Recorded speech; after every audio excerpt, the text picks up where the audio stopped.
जय हिंद साथियों, स्वागत है आप सबका आपके अपने यूट्यूब चैनल संदीप क्लास पर। बहुत कम टाइम बचा हुआ है एग्ज़ाम को।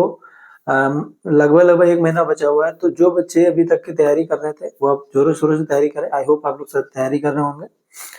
ये टाइम रिवीजन का है और रिवीजन के लिए ये वीडियोज़ आई हैं आपके हिंदी के लिए, और मैथ्स की क्लासेस चल रही हैं, मूल विधि की क्लासेस चल रही हैं, और कोशिश करेंगे कि जो पॉलिटी की भी क्लासेस आ जाए ताकि आपको रिवीजन करने के लिए आसानी बन जाए। एक ही जगह पे बहुत सारी चीज़ें रिवीजन करने को मिल जाए ताकि आपकी तैयारी बहुत अच्छी होती रहे। तो इस वीडियो में हम लोग कुछ क्वेश्चन देखेंगे जो पुराने प्रीवियस ईयर पूछे गए हैं, और कुछ क्वेश्चन ऐसे देखेंगे कि जो आ सकते हैं, और जो यूपीएससी में क्वेश्चन कई बार रिपीटेड क्वेश्चन है, वो क्वेश्चन भी हम इस वीडियो में देखेंगे। तो शुरुआत करते हैं, हम लोग देखते हैं क्वेश्चन जो दिया है। ये कई बार क्वेश्चन पूछा गया, 2017 में भी पूछा गया और 2021 में भी क्वेश्चन पूछा गया है। क्वेश्चन पूछा क्या गया है कि इनमें से किस भाषा परिवार इनमें से किस भाषा परिवार की भाषा है, यानी जो हिंदी है, पूछा गया है कि इनमें से किस भाषा ही परिवार का भाग है। तो ये 2017 और 2021 दोनों में क्वेश्चन पूछा गया है। तो जो हिंदी है वो भारोपीय परिवार की भाषा का समूह की जो भाषा है, उस भारोपीय भाषा यानी भारत और यूरोप दोनों भागों में भी ये जो बोली जाने वाली भाषा है वो भारोपीय परिवार कहलाती है। इससे और कोई क्वेश्चन बनता है कि यह जो भाषा समूह है यह सबसे बड़ा परिवार है। ये क्वेश्चन बनता है कि यह भाषा समूह सबसे बड़ा परिवार है। क्यों बड़ा परिवार है? क्योंकि इसमें जो है हिंदी भी आती है, इसी भाषा में हिंदी भी आती है, हिंदी आती है, अंग्रेजी भी आती है, हिंदी भी आती है, अंग्रेजी भी आती है, जर्मन भी आती है, पंजाबी भी आती है, और बंगला भी आती है, यही नेपाली भी आती है इसी में ही, और फारसी जो भाषा है वो भी इसी में ही परिवार में आती है। ठीक है, तो यह जो भारोपीय भाषा समूह है यह सबसे बड़ा भाषा समूह है। एक क्वेश्चन बनता है सबसे बड़ा भाषा समूह कौन सा है, तो भारोपीय भाषा समूह है। ठीक है, दूसरा क्वेश्चन बनता है, कभी कोई पूछ लेता है कि जो फारसी है वो किस भाषा समूह का शब्द है, और हिंदी किस भाषा समूह, ये तो पूछा ही गया है। अंग्रेजी पूछ सकता है तो वो भी भारोपीय परिवार का समूह है। ठीक है, ये अगर हम देखते हैं ऑस्ट्रिक, ये जो ऑस्ट्रिक जो भाषा समूह है ये भारत और चीन के बॉर्डर पर बोली जाती है। भारत और चीन के बॉर्डर पर यह भाषा बोली जाती है, और कुछ जो स्थान बर्मा में भी, ये स्थान जो है वो बर्मा में बोला जाता है। बर्मा हो गया, अरुणाचल प्रदेश हो गया, इन सभी जगहों पे जो है वो ऑस्ट्रिक जो है अरुणाचल प्रदेश जगह में बोली जाती है। ठीक है, द्रविड़ जो है इसकी बात करते हैं हम लोग, द्रविड़ की, तो ये दक्षिण भारतीय भाषा परिवार है। अब द्रविड़ भाषा में कौन कौन सी आती है? मलयालम,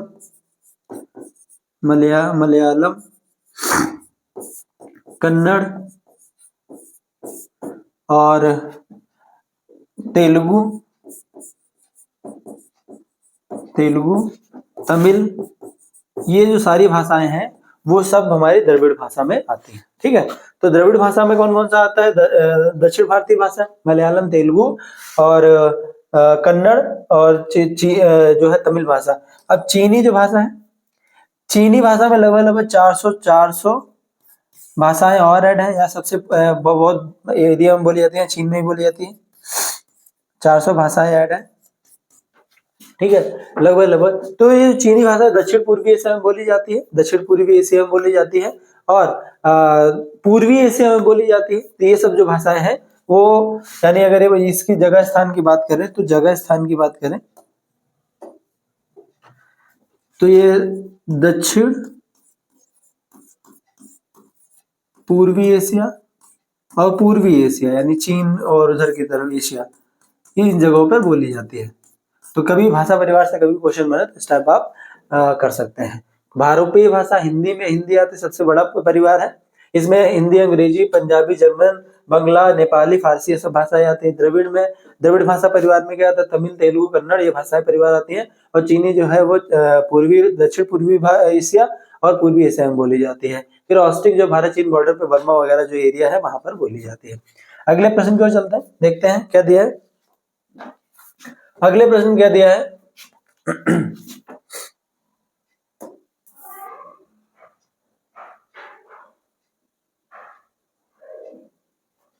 अगले क्वेश्चन में देखते हैं क्या दिया गया।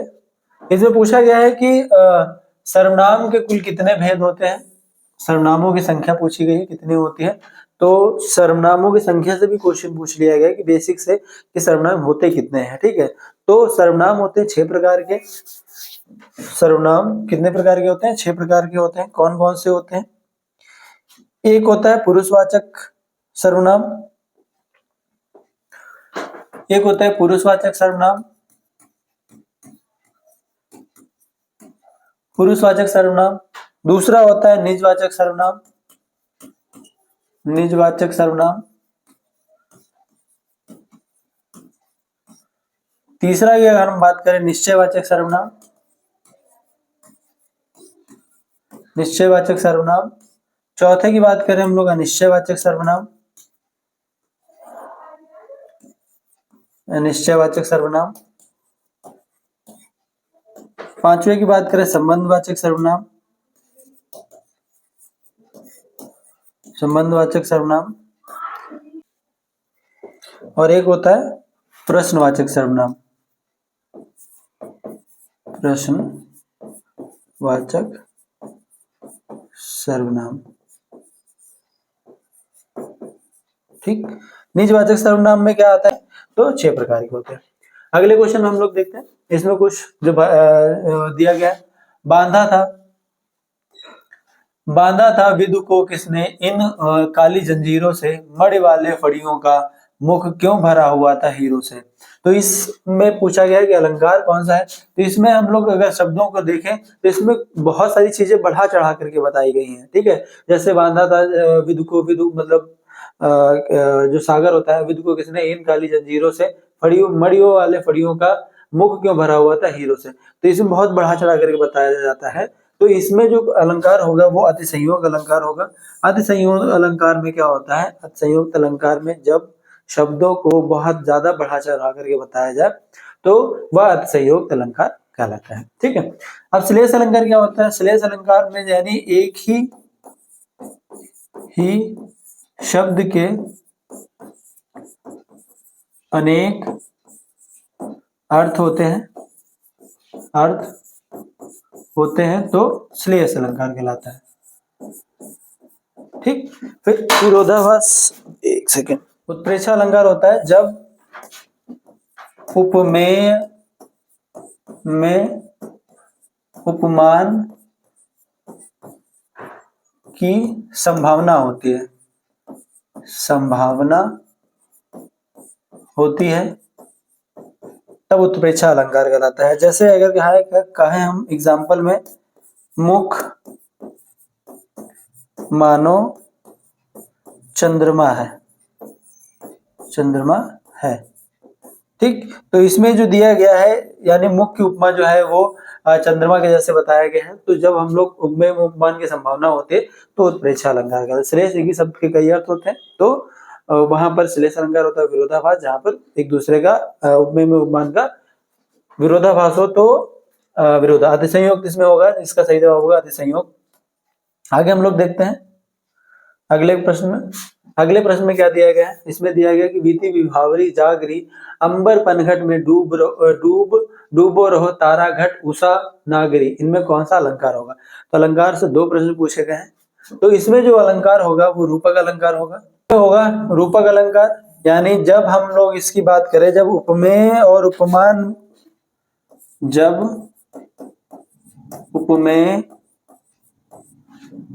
उपमेय और उपमान में अभिन्नता या अभेद दिखाया जाए, यानी जब उपमेय और उपमान में अभिन्नता या अभेद दिखाया जाता है, तब हमारा जो होता है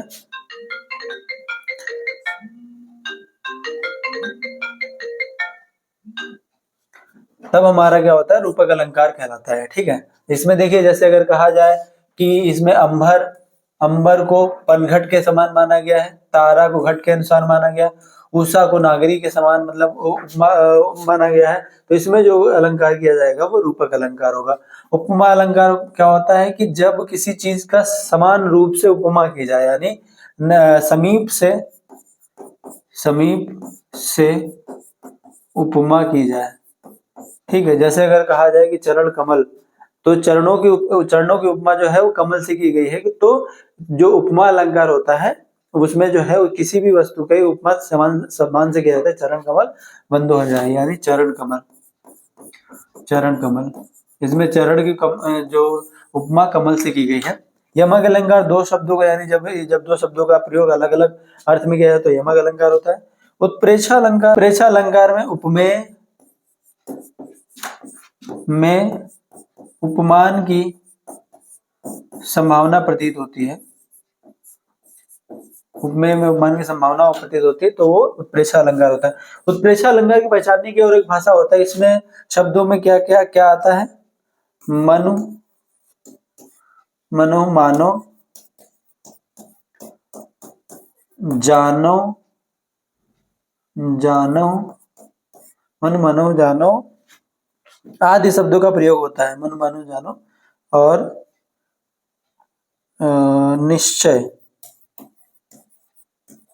निश्चय और ईव आदि आता है, यानी इस प्रकार के शब्दों का जो प्रयोग किया जाता है वो उत्प्रेक्षा अलंकार में किया जाता है। ठीक है, तो इसमें जो विधि विभाग और इसमें रूपक अलंकार का प्रयोग इसका सही जवाब होगा।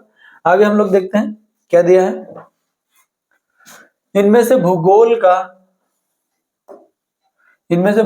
का विलोम शब्द बताना है। तो अभी तक की दो शब्द अलंकार से हैं, आप काउंट करते जाइएगा कौन कौन से प्रश्न पूछे जा रहे हैं।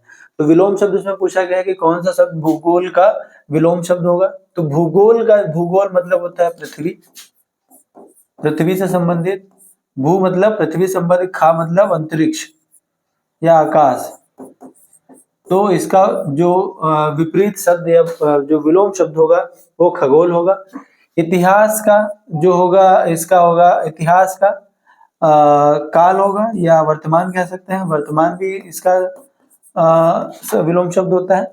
समाज का विलोम शब्द होता है व्यक्ति। और पाताल का होता है आकाश, आकाश का विलोम शब्द होता है पाताल, या पाताल का आकाश। तो ये शब्द जो है वो विलोम शब्द पूछे जाते हैं। ठीक है, और आगे हम लोग देखते हैं आगे क्या प्रश्न पूछा था कि निम्नलिखित में कौन सा सही शब्द है, यानी वर्तनी का शब्द पूछा गया। तो हम लोगों ने अभी तक अलंकार और विलोम शब्द देखे, और यहाँ पर पूछ रहे हैं कि वर्तनी वाला शब्द पूछा गया है। तो वर्तनी वाला शब्द यहाँ पर कौन सा होगा वो पूछा गया है।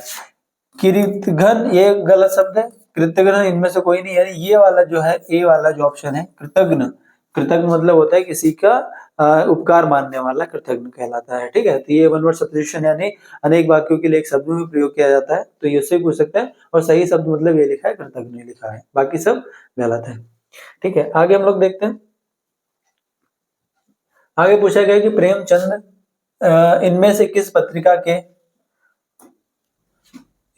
पत्रिका के संपादक हैं।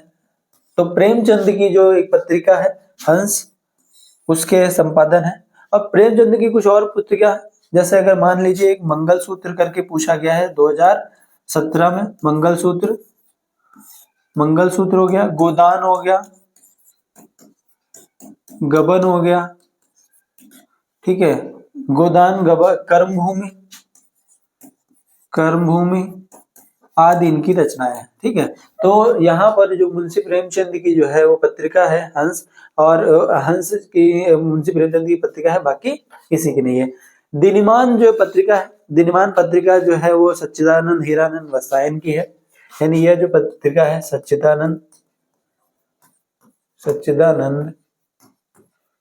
हीरानंद वासे जी की पत्रिका है, वासे जी की पत्रिका है। और जो ज्ञानोदय है वह गंगाधर भट्टाचार्य की पत्रिका है, यानी यह पत्रिका जो है वो गंगाधर भट्टाचार्य जी की पत्रिका है। भट्टाचार्य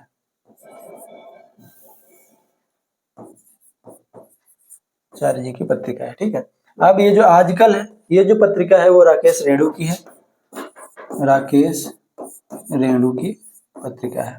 ठीक है, तो ये जो पत्रिकाएं थी कुछ हमारी प्रेमचंद की जो हंस है वो पत्रिका प्रेमचंद की है। ठीक है, आगे हम लोग देखते हैं, फटाफट आप लोग रिवीजन करते रहिए, अगर कोई डाउट हो तो बताइएगा। अगला क्वेश्चन देखिए, आप सब लोग बताइए इसमें इसका क्या सही जवाब होगा। कुछ बच्चों का कमेंट आ रहा है। जी, अच्छा, इनमें से बादल का पर्यायवाची पूछा गया है कि इसमें इनमें से बादल का पर्यायवाची क्या होगा। पर्यायवाची बादल का पूछा गया है, तो बादल का जो पर्यायवाची होगा, यहाँ पर नीरज लगा सकते हैं, बट नीरज नहीं होगा, नीरजा भी नहीं होगा। अनिल जो होता है वो हवा का होता है पर्यायवाची। जो नीरद यानी नीर को अपने अंदर रखे तो वो उसका जो बादल का सही पर्यायवाची होगा। ठीक है, बादल के एक और दो पर्यायवाची और होते हैं, जैसे जलद बादल का पर्यायवाची होता है, गगन, नभ, अंबर, गगन नभ अंबर, वारिधर, ये पूछा गया है। वारिधर मतलब वारी मतलब भी पानी होता है, धर मतलब धारण करने वाला, वारिधर हो गया, और धर हो गया, और मेघ, यानी ये अन्य उसके जो जो होते हैं पर्यायवाची। तो विलोम शब्द देख लिया, अलंकार देख लिया, पर्यायवाची भी इसका होता है। अनिल हवा का जो पर्यायवाची होता है, इसके कई और पर्यायवाची जैसे प्रभात, एक मिनट रुकिए, जैसे प्रभात और बयार, पवन और हवा, समीर भी कई बार पूछा गया है, और पवन वायु भी कई बार पूछा गया। तो ये जो होते हैं वो अनिल यानी हवा के पर्यायवाची होते हैं। ठीक, फिर आता है नीरज जो है वो कमल का पर्यायवाची है। नीरज कमल का पर्यायवाची, नीर मतलब पानी और जा मतलब उसमें उगने वाला, तो नीरज यानी कमल। नलिन इसी का पर्यायवाची है। उत्पल कई बार पूछा गया, उत्पल जो है वो कमल का ही पर्यायवाची है। अम्भोज भी उसका पर्यायवाची है। तामरस भी इसी का, जलचल, जलजात इसी का उसका एक कई बार पूछा गया है। पुंडरीक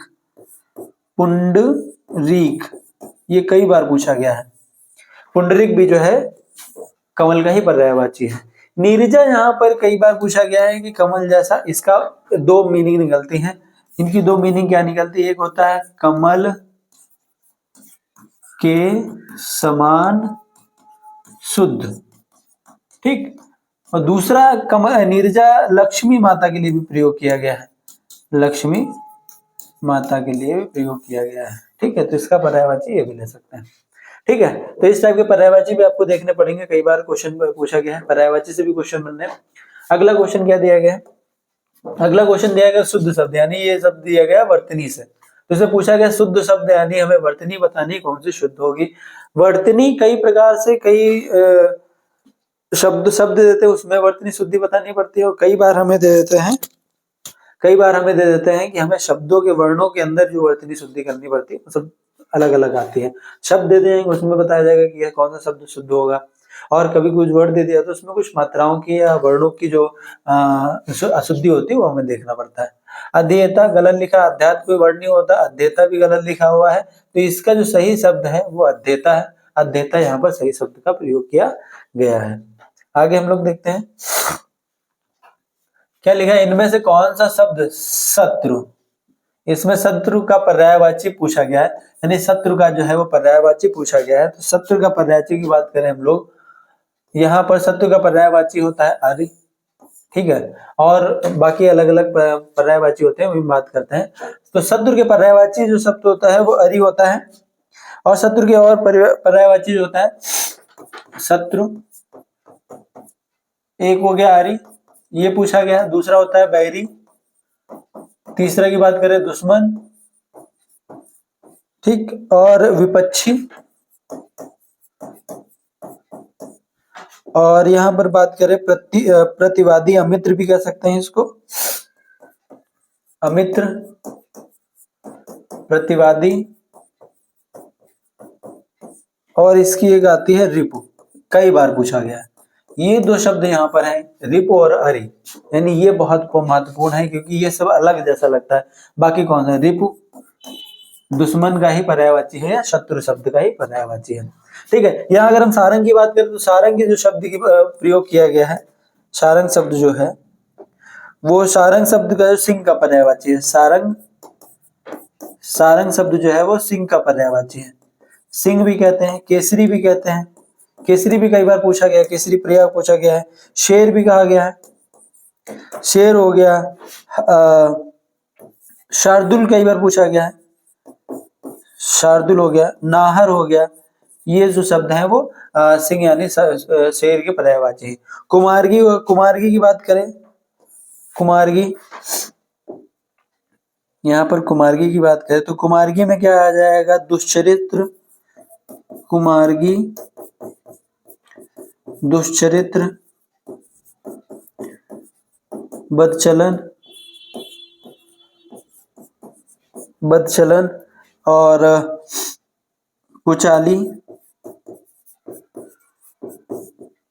और अपमार्गी,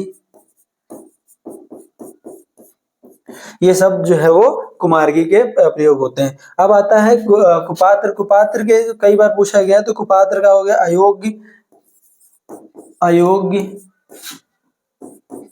या नालायक, ये शब्द जो है वो कुपात्र के प्रयोग में आते हैं, ठीक है। तो अरि और रिपु को याद करिए। सारंग के भी कई बार पूछे गए, जिनमें पूछा कौन कौन से गए? केसरी पूछा गया है, नाहर पूछा गया, शार्दुल पूछा गया कई बार, सारंग भी कई बार पूछा गया है। तो जो इंपॉर्टेंट वाले उनके अंडरलाइन कर दीजिए आपको, जैसे अरि और रिपु कभी कभी पूछ लिया जाता है, यहाँ पर जो है वो दुष्यति या कुचाली कभी कभी पूछ लिया जाता है। तो इस टाइप के जो क्वेश्चन जो आपको अलग से लगते हैं वो सब अंडरलाइन जरूर कर लीजिएगा। अगले प्रश्न पे चलते हैं। इनमें से किस उपन्यास की पृष्ठभूमि आंचलिक है? तो हमें उपन्यास की पृष्ठभूमि के बारे में बताया गया है कि किस उपन्यास की जो पृष्ठभूमि है वह आंचलिक है। तो आंचलिक जो पृष्ठभूमि है वह मैला आंचल की है, ठीक है। मैला आंचल की पृष्ठभूमि जो है वो आंचलिक है, ठीक है, मैला आंचल की। अब मैला आंचल जो है वो लिखा किसने है? फणीश्वर नाथ रेणु ने। मैला आंचल, मैला आंचल जो लिखे फणीश्वर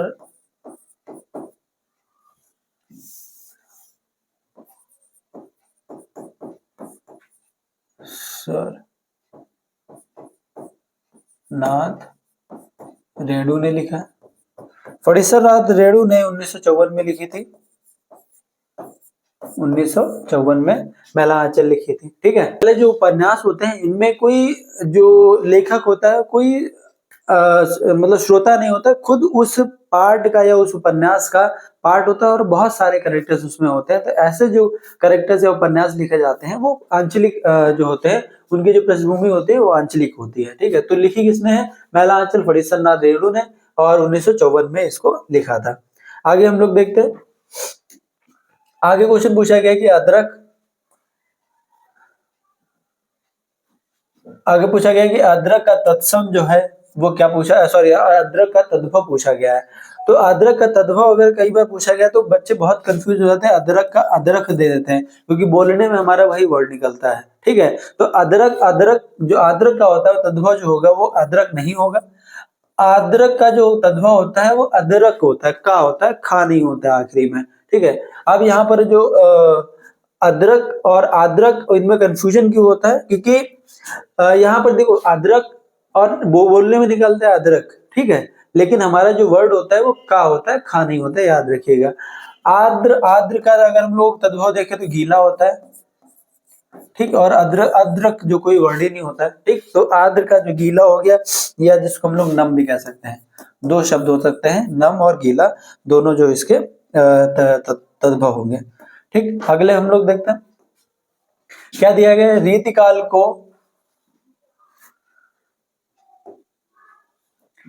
रीतिकाल को श्रृंगार काल, रीतिकाल को श्रृंगार काल किसने कहा है?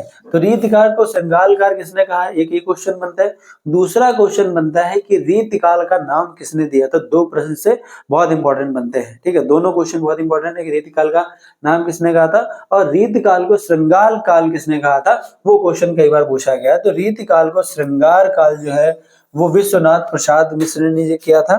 अब जो है रीतिकाल को जो नाम जो दिया था, वो रीतिकाल का नाम देने वाले आचार्य शुक्ल जी थे। आचार्य शुक्ल जी ने इनका नाम दिया था। रीतिकाल का जो नाम होता है वो आचार्य शुक्ल थे, उन्होंने रीतिकाल का नाम दिया था, ठीक है। और रीतिकाल को श्रृंगार काल किसने किया था? विश्वनाथ प्रसाद मिश्र ने कहा था, दिया था, ठीक है। तो इनका जो विश्वनाथ प्रसाद जी का जो जन्म है वो 1400 ईस्वी के आसपास माना जाता है, और जो 1475 के आसपास इनके देहांत माना जाता है। उत्तर प्रदेश के रहने वाले थे, ठीक है। आगे हम लोग देखते हैं, तो रीतिकाल को किसने कहा था? रीतिकाल को श्रृंगार काल विश्वनाथ प्रसाद ने कहा था, और रीतिकाल का नाम जो दिया था श्री आचार्य शुक्ल ने दिया था नाम इनका, ठीक है। आगे हम लोग देखते हैं, इसमें क्या दिया है, इनमें से कौन सा शब्द तत्सम शब्द है? तत्सम शब्द हमको पहचानना है। तो अभी तक की एक क्वेश्चन पहले बचा था, दूसरा क्वेश्चन तत्सम का अभी तक मिला है हमको। तो दूसरा जो तत्सम शब्द है इसमें पहचाना गया है, तो हमें शब्द तत्सम शब्द बताना है। तो एक चीज याद रखो कि जिन शब्दों में अंक की बिंदी आती है वो कभी भी तत्सम नहीं होते हैं, वो तद्भव होते हैं, तद्भव। वो शब्द क्या हमेशा कहलाते हैं? तद्भव। कभी भी अंक की बिंदी आ जाएगी, चंद्र बिंदु वाले शब्द होंगे तो कभी भी वो तत्सम नहीं होंगे, हमेशा तद्भव होते हैं। तो ये तो नहीं होगा, इसका भी तत्सम हम लोग देखते हैं। अब तत्सम आक ये भी नहीं होगा, अंजुरी भी नहीं होगा। तो जो तत्सम शब्द है वो यहाँ पर अंक होता है, ठीक है। अंक तत्सम शब्द यहाँ पर है, ठीक है। तो तत्सम शब्द अंक का हम लोग अगर देखें तो अंक जो तत्सम शब्द है, और अंक का जो तद्भव हम लोग देखें तो ये होता है आक, आक, ठीक। अंजुरी का होता है अंजुली, अंजुली। और आत का होता है आत्र। अगर हम आत की बात करें तो आत्र होता है, ये शब्द होता है आत्र, आत नहीं होता है। और आग की अगर बात करें तो होता है अर्क। आग के जो तत्सम होता है वो अर्क होता है, आत का आत्र होता है, और अंजुरी का अंजुरी होता है, ठीक है। तो यहाँ पर सही शब्द हो जाएगा अंग जो होगा वो तत्सम होगा, बाकी सारे तद्भव हैं, ठीक है। आगे हम लोग देखते हैं, आगे लोग निम्न में से किसी इनमें से हिंदी के प्रथम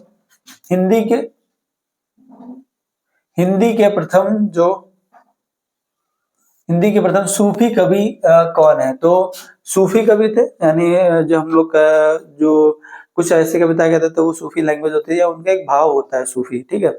तो जो सूफी जो थे वो मुल्ला दाऊद करके थे, इनको मौलाना दाऊद भी कहते थे, कहीं कहीं पर लिखा है मौलाना दाऊद, मौलाना दाऊद, ठीक।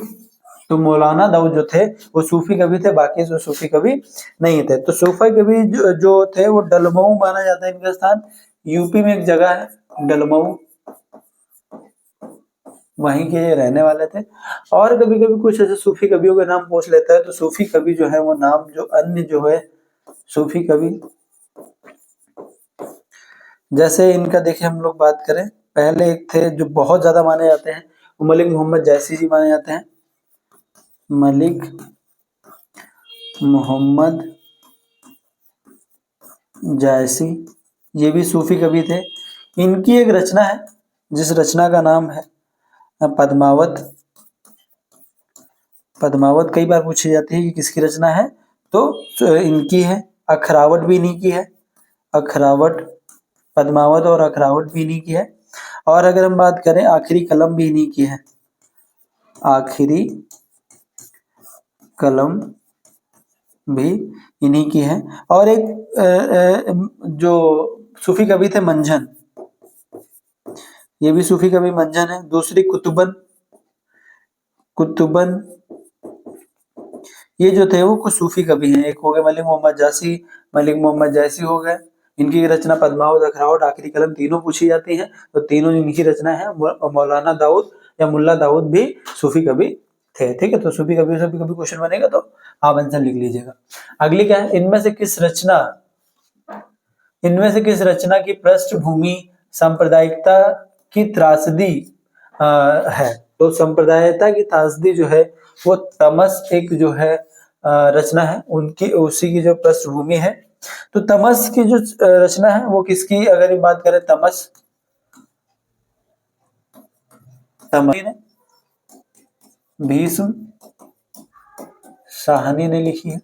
भीष्म साहनी की रचना है तमस, जो कि लिखी गई थी 1973 में। ठीक, 1973 में तमस रचना लिखी गई थी। अभी हमने बात की थी कर्मभूमि किसकी रचना है, प्रेमचंद जी की। तो प्रेमचंद जी की जो रचना है वो कर्मभूमि है। और अगर हम लोग बात करें शेखर एक जीवनी जो है वो शेखर एक जो जीवनी है वो सच्चिदानंद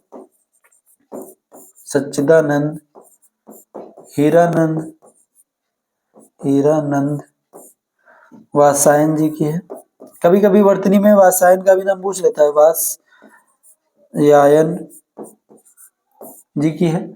और राग दरबारी जो है वो श्री लाल शुक्ल जी की है। और इन्हीं के लिए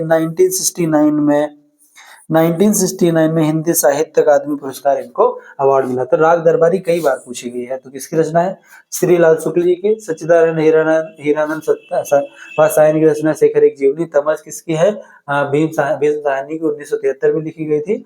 कर्मभूमि जो है वो मुंशी प्रेमचंद जी की कथा उपन्यास है। आगे हम लोग बात करें, क्या दिया गया है, ये जो कुछ क्वेश्चन जो है वो पर्यायवाची पैसेज के क्वेश्चन है। तो ये पैसेज वाले क्वेश्चन में छोड़ रहा हूँ। पैसेज के 3 क्वेश्चन आप कर सकते हैं ढूंढ करके, आसान से होते हैं।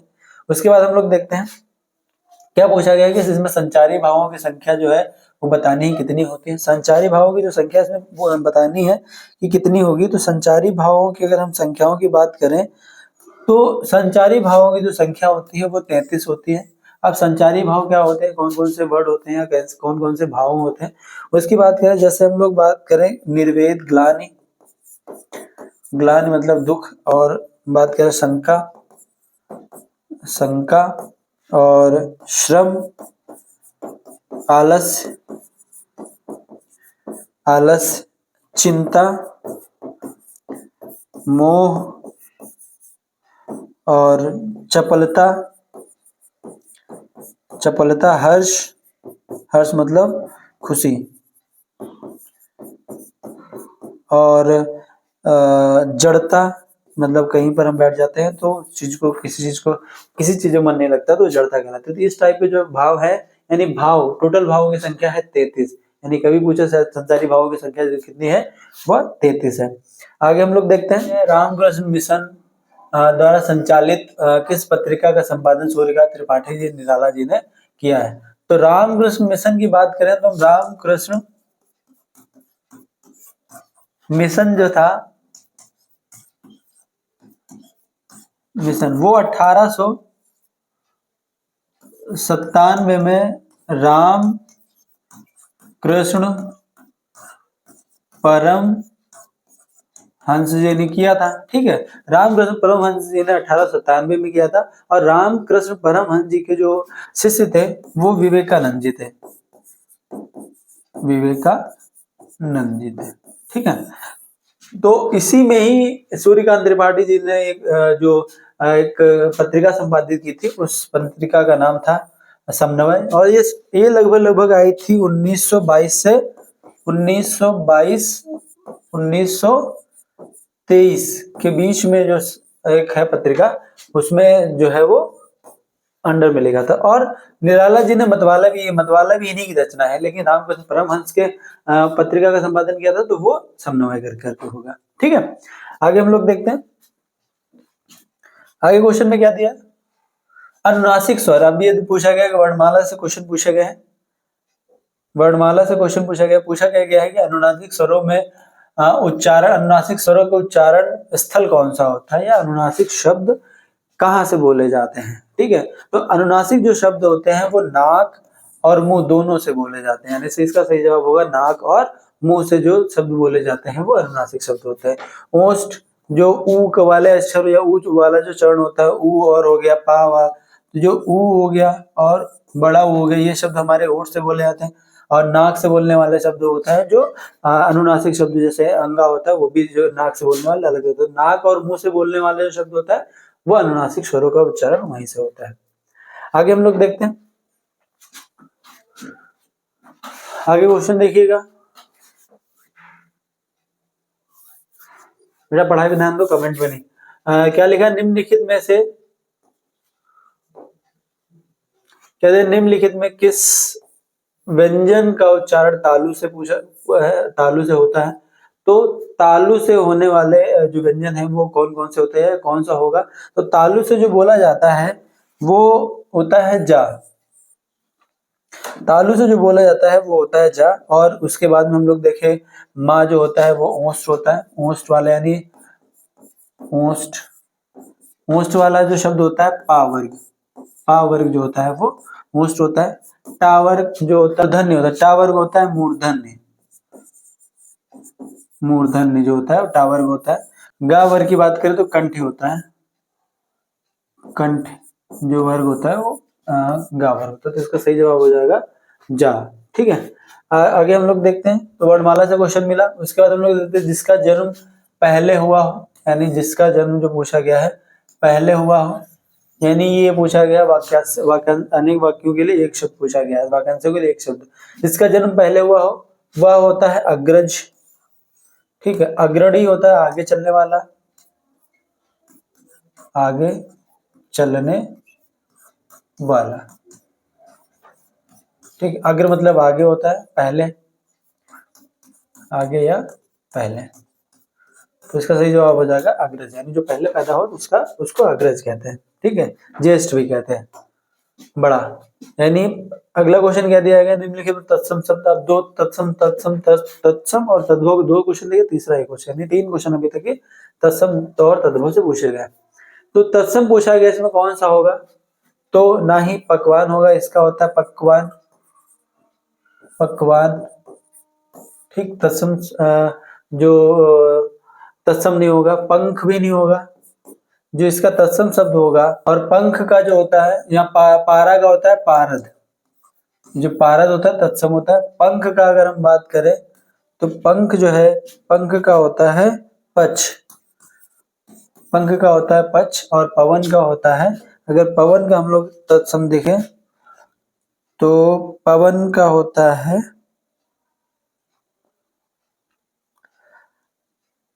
पवन का होता है पौन, पवन का पौन होता है, पंख का पक्ष होता है, पारा का पारद होता है, पकवान का पकवान होता है। ठीक है, तो ये जो है वो तत्सम तद्भव से पूछे गए।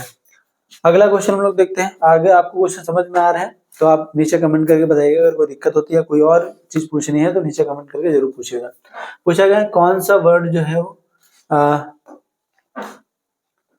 जैसे पूछा गया है कि कौन सा वर्ड पश्चिमा अक्षर है, यानी वर्ड के सबसे पांचवा अक्षर कौन से वर्ग का। तो शाशाहा ये तो ये भी नहीं है, ताथा दा चौथा वर्ड है, ये नहीं होगा। काखा का ये भी नहीं होगा। पाफा बाभा माँ, यानी यह शब्द जो है वो पांचवें अक्षर पर है किसी भी वर्ड का। तो पा जो होता है ओष्ठ वर्ड का जो है वो पांचवा अक्षर है, तो इसका सही जवाब होगा माँ वाला पांचवा अक्षर होगा। ठीक, आगे हम लोग देखते हैं क्वेश्चन क्या दिया गया है। क्वेश्चन दिया गया इनमें से कौन सा शब्द बहुवचन है। इसमें बहुवचन शब्द को पूछा गया, वचनों की संख्या जिसमें बताया एक वचन और बहुवचन, यानी ऐसा कुछ बहुत सारे शब्द हैं जो बहुवचन होते हैं बट हमको लगते हैं वो सिंगुलर यानी एक वचन है। तो लड़का का लड़के हो जाएगा, लड़कों हो जाएगा, माताओं का माताएं हो जाएगा, किताब का किताबें हो जाएगा, तो ये भी नहीं होगा, ये भी नहीं होगा, ये भी नहीं होगा। प्राण यहाँ पर जो है वो एक बहुवचन शब्द है और उसका बहुवचन की तरह ही प्रयोग किया जाता है, तो प्राण इसका जो होगा वो बहुवचन होगा। आगे हम लोग देखते हैं, अगले क्वेश्चन में क्या दिया गया कि पहला ज्ञानपीठ पुरस्कार किस भाषा के लेखक को मिला था। तो पहला जो ज्ञानपीठ पुरस्कार जो था वो मलयालम भाषा के लिए मिला था। जो पहला ज्ञानपीठ पुरस्कार जो मिला था वो मलयालम भाषा के लिए मिला था। और कब मिला था? 1965 में ये मलयालम भाषा के लिए मिला था, क्योंकि मिला था जयशंकर कुरूप को। जयशंकर कुरूप को पहला ज्ञानपीठ पुरस्कार मिला था और इसकी धनराशि थी 1 लाख रुपया पहले मिलती थी, 1 लाख रुपये। और इसमें जो होता है भारतीय साहित्यकार में योगदान, यानी भारतीय साहित्य में योगदान करने के लिए, भारतीय साहित्य में योगदान करने के लिए मिला था, योगदान। ठीक, तो किसको मिला था? जयशंकर कुरूप को मिला था। कब मिला था? 1965 मिला था। क्यों? क्योंकि जो ज्ञानपीठ पुरस्कार है, ज्ञानपीठ पुरस्कार की जो कब से देना शुरू हुए थे? 1962 से। इसकी स्थापना कब हुई थी? 1962 से। तो पहला जो ज्ञानपीठ पुरस्कार जो मिला था वो मलयालम भाषा के लिए मिला था। किसको मिला था? जयशंकर कुरूप को मिला था। आगे हम लोग देखते हैं। अगले क्वेश्चन में क्या दिया गया? निम्नलिखित में कौन सा उष्म व्यंजन है? तो उसमें उष्म व्यंजन बताना है कि कौन सा उष्म व्यंजन है। तो उष्म व्यंजन हमको सबको पता है, या जितने भी लोग तैयारी कर रहे होंगे तो उनको सबको पता है उष्म व्यंजन क्या होता है। जिसको बोलने पर जो मुंह से गर्म हवा निकले वह उष्म व्यंजन होते हैं। तो इसमें होता है जो उष्म व्यंजन होते हैं सा, शा, शा और हा, ये जो होते हैं उष्म व्यंजन कहलाते हैं। आप लोग कमेंट करके बताइएगा या, रा, ला और वाह, ये आपका होमवर्क है कि ये कौन से शब्द होते हैं। हमको ये बताना होगा कि या, रा, ला, वाह कौन से शब्द होते हैं। ये आप नीचे कमेंट करके बताइएगा, ये आपका होमवर्क है। आगे हम लोग देखते हैं वीर रस। वीर रस में जो है, वीर रस में कौन से गुण की प्रधानता रहती है? तो वीर रस, करुण रस, श्रृंगार रस, ये जो होते हैं इनमें कुछ जो भाव होते हैं उनमें भाव से भी कभी कभी पूछा जाता है कि जैसे पूछा जाता है कि करुण रस, करुण रस में कौन सा भाव होता है? ठीक है, करुण रस हो गया, हास्य रस हो गया, श्रृंगार रस हो गया। इनमें सबके भाव जो पूछ लेता है, तो भाव से जो बनने वाले जो प्रश्न है वो एक बार आप देख लीजिएगा। ठीक है, करुण रस रति होता है। तो उसी प्रकार जो वीर रस का जो प्रधानता रहती है, इसमें कौन से गुण की? तो ओज की प्रधानता रहती है, बाकी की नहीं। यानी वीर रस में जो होता है ओज गुण जो है वो प्रधानता में मिलता है। आगे हम लोग देखते हैं क्वेश्चन में क्या दिया गया, इनमें से कौन सा शब्द नदी का पर्यायवाची नहीं है? तो पर्यायवाची भी नदी, पर्यायवाची से भी 2 क्वेश्चन में तीसरा क्वेश्चन हमको ये मिला है। तो जिनको लगता है कि पर्यायवाची विलोम शब्द इन सबसे क्वेश्चन नहीं बनते, तो 3 क्वेश्चन, यानी एक क्वेश्चन 2.5 मार्क्स का, यानी 7.5 नंबर पर्यायवाची से मिले, 7.5 नंबर विलोम से, और 3 क्वेश्चन क्या कहते हैं उससे मिले, तत्सम तद्भव से मिले।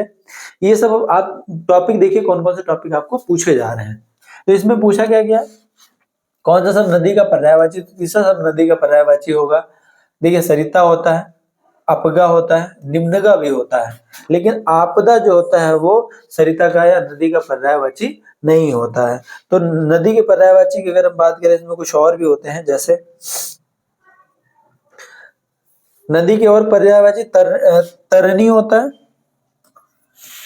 तरनी, तटनी, तरनी, तटनी, सरिता, सरिता भी नदी के ही पर्यायवाची तो लिखा हुआ है नदी। और लहरी,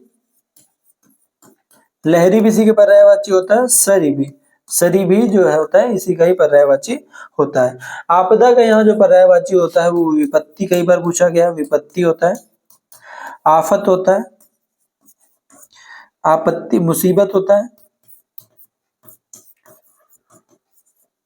ये सब जो पर्यायवाची आपदा के कहलाते हैं। ठीक है, बाकी सब किसके पर्यायवाची हैं? नदी के। आपदा जो है वो पर्यायवाची नदी का नहीं होता है। आगे हम लोग देखते हैं, अगले प्रश्न पूछा गया मगधी अपभ्रंश संबंधित भाषा इनमें से कौन है? तो जो भाषाएं संस्कृत से ली गई, उसके बाद अपभ्रंश मतलब उसमें से कुछ थोड़ा थोड़ा बदलाव होता गया, तो वही अपभ्रंश कहलाता है। तो इसमें पूछा गया है कि मगधी अपभ्रंश से संबंधित भाषा कौन सी है? तो जो मगधी अपभ्रंश से जो संबंधित भाषा है वह बंगला भाषा है, बंगला मगधी। आगे हम लोग बात करें, अगले क्वेश्चन में क्या दिया गया है कि भारत में भाषा के आधार पर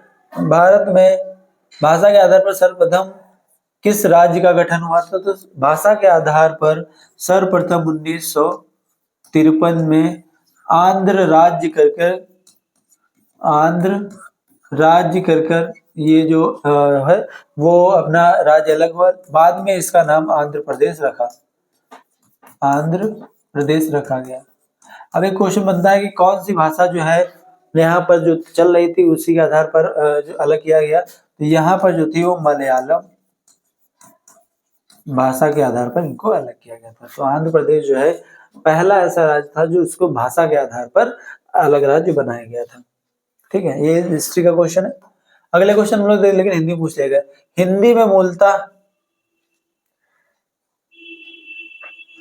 में मूलतः वर्णों की संख्या कितनी है वो बताया गया है कि हिंदी में मूलतः वर्णों की संख्या कितनी होती है, वो होती है 52। अब कैसे होती है 52? एक हम बात करें कि स्वर कितने होते हैं, व्यंजन कितने होते हैं, और इन सबको मिला करके, जैसे अगर स्वर की बात करें 11 होते हैं, व्यंजन 33 होते हैं, और संयुक्त व्यंजन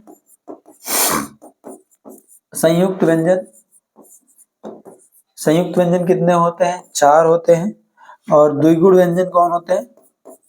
द्विगुण व्यंजन कौन होते हैं? व्यंजनों की संख्या 2 होती है। अनुस्वर जो होते हैं, अनुस्वर जो है एक संख्या होता है, और विसर्ग का भी एक होता है।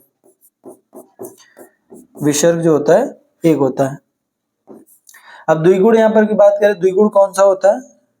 तो ड़ा और ढा होता है। कौन सा शब्द होता है? ड़ा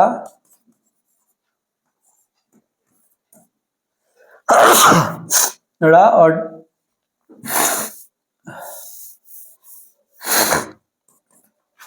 एक होता है ड़ा और दूसरा होता है ढा। अब आता है संयुक्त व्यंजन। क्या होता है संयुक्त व्यंजन? यानी और ए, ओ और ये जो होते हैं संयुक्त व्यंजन होते हैं। ठीक है, व्यंजन 11 होते हैं, स्वर 11 होते हैं, व्यंजन 33, सबको मिलाकर के कितने होते हैं?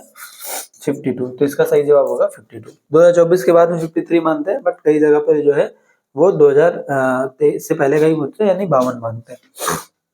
अगला क्वेश्चन बोल सकते हैं, परंपरा से चली आ रही बात इनमें से किसके लिए उपयुक्त की गई है? तो वन वर्ड सब्स्टिट्यूशन यानी वाक्यांशों के लिए एक शब्द, पहला क्वेश्चन देखा, दूसरा क्वेश्चन इसमें पूछा गया, यानी 4 नंबर के वाक्यांशों के लिए एक शब्द पूछा गया। तो परंपरा से चली आ रही जो बात है उसको अनुश्रुति कहते हैं। क्या कहते हैं?